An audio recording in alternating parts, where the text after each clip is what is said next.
どうも島田秀平です。始まりました島田秀平のお階段巡り。皆さんご覧いただきましてありがとうございます。さあ今回はですね、いろんな方に楽しんでいただけるように英語の字幕が見られるようになっています。今回はね、日本のいろいろな怖さ、全世界の方にも知っていただきたいということで、3つの異なる怖さのお話紹介していきたいと思います。まずね、1つ目、これは僕の実体験なんですけども、今から数年前ですね、長野県、あとは群馬県の県境に山奥なんですけどもね、眼鏡橋というね、古いきれいな橋があるんですよ。ここね、山の中、大自然の中にかかっている橋なんですけども、非常に景色もいいことから観光名所にもなっているんですね。なんでね、ここに今から数年前テレビのね撮影の方に行ったんです。カメラマンさんとディレクターさんと僕の3人で、僕はねレポートをしながら、すごく綺麗ですね、もう自然がね豊かでもう素晴らしいですよね。でこの眼鏡橋に差し掛かったんですね。この橋というのが今からね100年以上も前に作られたという高さ40メートルくらいのレンガ造りの橋なんです。でここに来た時にですね、ディレクターさんが言うんです。島田さん、この橋をですねきれいに撮影したいと思いますんで、僕ら橋の下に降りて三脚にカメラを立ててね撮影しますんで、島田さんは上で待っててください。わかりました。でね、下からカメラをぐーっと振り上げますんで、カメラが来たなと思ったら上から下の方にね手を振ってほしいんです。そう言うんですよね。わかりました。で僕は橋の上でこう待ってるんですよね。景色きれいだな。でディレクターさんとカメラマンさんがトコトコトコトコっと橋の下に下がっていく。三脚にカメラを立てて、準備ができたんだな、手振ろうかな思った時にですね、パッ横を見ると若い女性がね、シャツを着てリュックを背負った女性が景色を見てるんですね。でこうなってしまうとね、僕ら勝手に撮影してるんでね、この女性の顔が映ってしまう。これ良くないなと思ったんで、この女性がいなくなったら手を振ろうかなと思ったんですね。でこう待ってると僕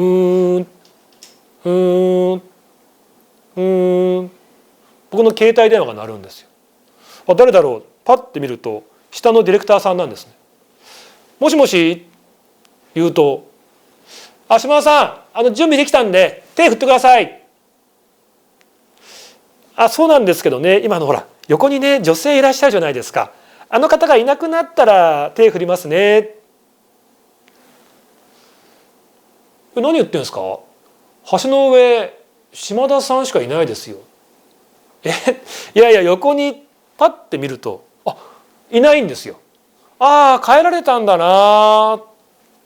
そう思って何気なく足元を見ると、そこにね花束が添えてあったんですね。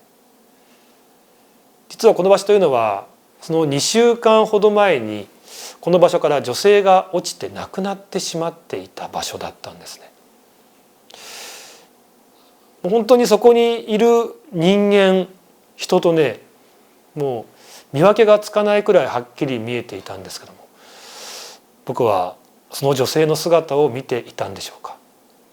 そしてもしかすると幽霊というのは普通の人と見分けがつかないくらいはっきりと見えてしまうものなんでしょうか。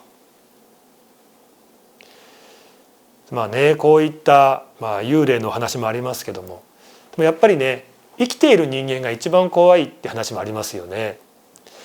これはね、ある一人暮らしをしている、若いね可愛らしい女性が体験をしたお話なんですね。この方ね非常に可愛らしいんですけども、彼氏がいなかった。で周りにいつもね彼が欲しい彼が欲しいって言ってたんですって。周りもね、じゃあ合コンとか行けばいいじゃん、いい出会いあるかもよって言うんですけど、彼女いつも言うんですって。なんかトラウマがあるのか、いやそんなね合コンなんか来る男なんてろくなもんじゃないから、もうそんなの嫌だ、絶対行かない。でその割に彼が欲しいっていつも言うわけですよね。で周りもねもうそんなことばっかり言っててもしょうがないよ、勇気出して行ってみなよ、いい出会いあるかもしれないよ。そう言われたんで彼女もね、そうか、じゃあ合コン行ってみよう。初めての合コンに行ってみたらしいんですね。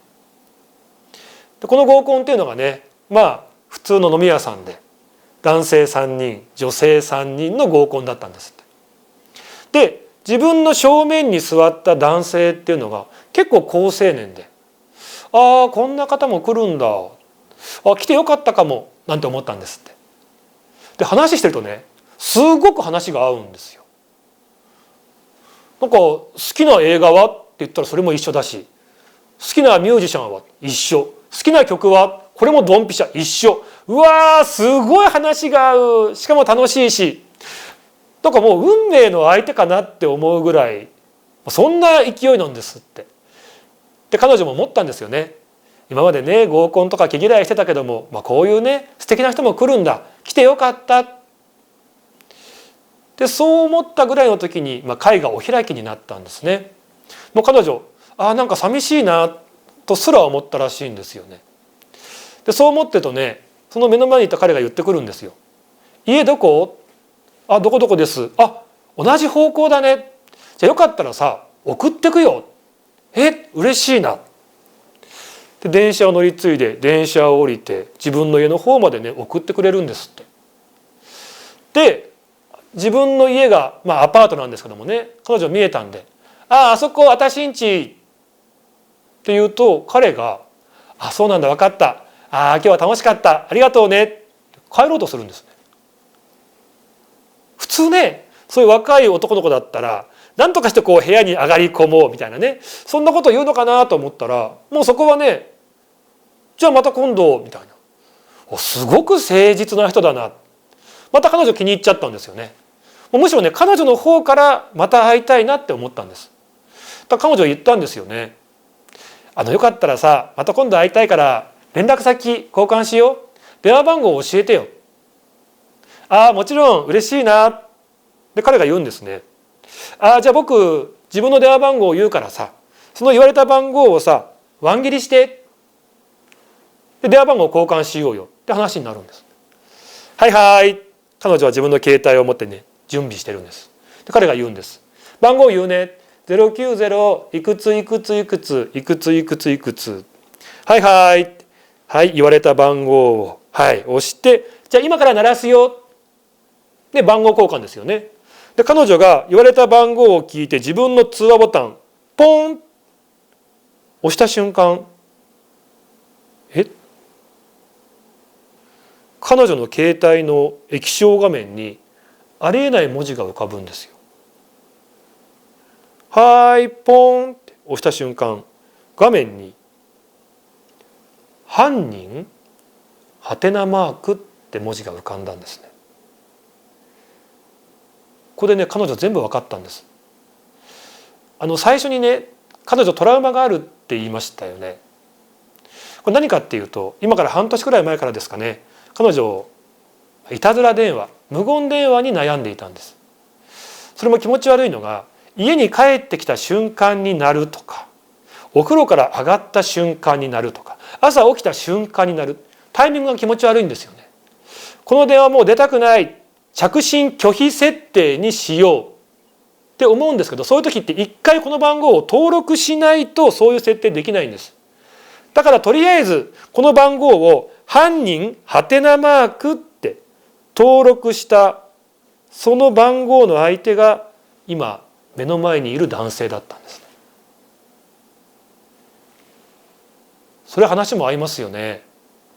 だって彼自分のこと何でも知ってるストーカーなんですから。その時に彼女相手にバレないように「はいはいじゃあまた連絡するね」なんて言って家に帰ってすぐ引っ越しをしたそうです。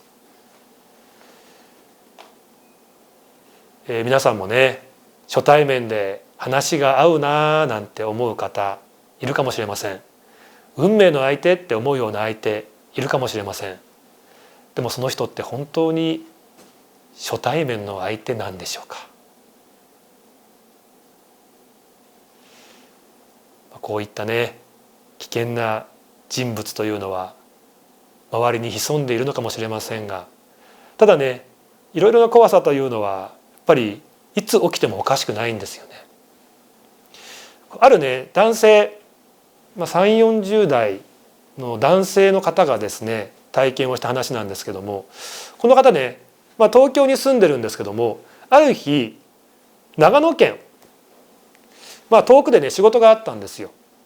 で朝自分で車を運転して高速道路をダーって飛ばして3時間半くらいかかるんですね。で昼間仕事をして、で夜また3時間半くらいかけてダーって帰ってくる、かなり強行スケジュールだったんですよね。で朝家を出て長時間運転をする、で仕事をする、もう夜中深夜です。また暗い道高速道路をダーッと帰ってくる。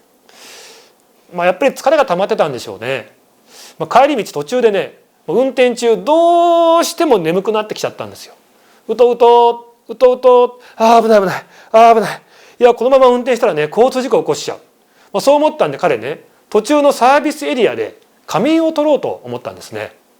これね端の方ね止めてシートを倒してね寝とこうと思ったわけですよね。でいいところにサービスエリアあった。カッチカッチサービスエリアに入るんですよ。で端側の方車を止めてシートを倒して疲れたなと寝てるんですよ。そしたらね急に後ろ側の方からプップープップープップーなんかクラクションの音が聞こえるんですって。うるさいなこっち寝てんのにな。プップープップープップーまた鳴ってくる。うるさいな。プップープップープップー、あれこれもしかして俺に鳴らしてんのかな、なんだと思って目を開けて後ろをパッて振り返った瞬間、これ実はですねこの彼本当は今現在高速道路で車を運転している最中だったんですって。でねその時にうとうとうとうととして蛇行運転うわーって運転しちゃってんのを後ろの車が危ないよプップープップープップーって鳴らせて知らせてくれているという最中だったんですね。